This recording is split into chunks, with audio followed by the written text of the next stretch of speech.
Ravia va abriter un barrage hydro-agricole. Les travaux de construction ont été lancés pour un coût total de 2 milliards de francs CFA. Kader Sogodogo. Ravia, la localité est dans le département de Didiévi et a certainement trouvé son chemin pour son développement économique. La construction d'un barrage et l'aménagement d'un périmètre agricole de 125 hectares pour garantir une production de paddy de 3000 tonnes l'an.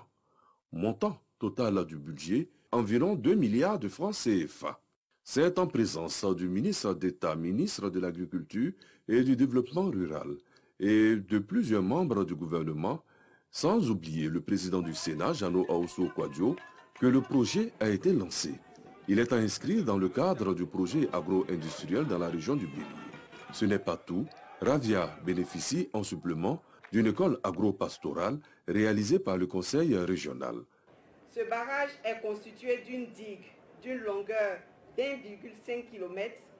La retenue d'eau s'étendra sur une surface de 262 hectares pour un volume de 8 millions de mètres cubes. Les travaux ont permis, premièrement, de construire 4 salles de classe plus bureau, un bloc administratif, la loge du gardien, la cantine, 2 blocs dortoirs avec toilettes, 2 logements pour encadreurs et l'infirmerie. Le coût de l'investissement régional a été de l'ordre de 264 millions. La création de richesses au bénéfice des populations reste un engagement du président de la République, Alassane Ouattara.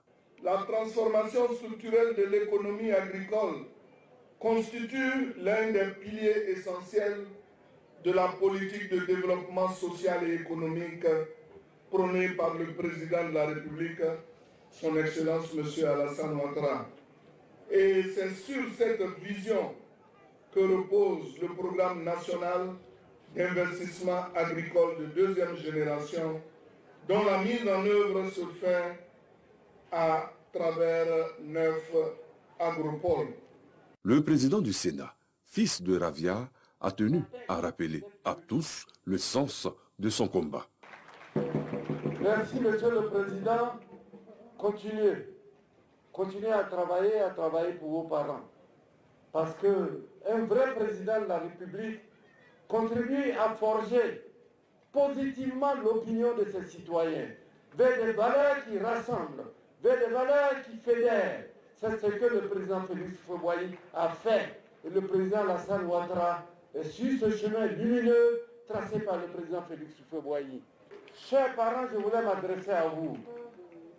Je suis allé à la pêche dans les eaux poissonneuses de l'oufoutisme, des eaux poissonneuses du RHDP. Et voilà ce que j'ai trouvé, voilà ce que je vous amène aujourd'hui. J'ai pêché, j'ai trouvé le gros poisson, nous allons le partager. Car on ne partage pas la misère, on ne partage pas la faim, on partage le succès, on partage la richesse. L'école agro-pastorale, dont les apprenants sont déjà à la tâche, a bénéficié d'outils nécessaires pour son fonctionnement. Les hôtes du jour ont d'ailleurs procédé à la première récolte de tomates. Des tomates bio, il faut le signaler.